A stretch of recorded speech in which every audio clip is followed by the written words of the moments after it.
Please inspector. இங்க பாருங்க frame, யூசுவலா என்ன நடக்கும்னா எந்த சாட்சியங்கள் எங்க கிட்ட வந்தாலும் நாங்க அதை உடனே சீல் பண்ணிடுவோம், அதுக்கப்புறம் கோர்ட்ல ஒப்படைச்சிருவோம். ஆனா பை சான்ஸ் என்ன நடந்ததுன்னா அந்த சிசிடிவி ஃபுட்டேஜ் இன்னும் எங்க கைக்கு வரல. கான்ஸ்டபிள் ஒருத்தர் அதை வாங்கிட்டு வர பஸ் டிப்போ போயிருக்காரு. பிரேம், உங்க ரிக்வெஸ்ட் அண்ட் ரெப்புடேஷனை பார்த்ததுக்கு அப்புறம் நான் அந்த கான்ஸ்டபிள் இங்கே வர சொல்றேன். தேங்க்யூ.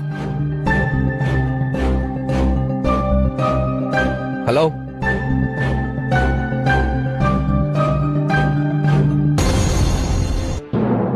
நீங்க போகலாம். இந்தாங்க.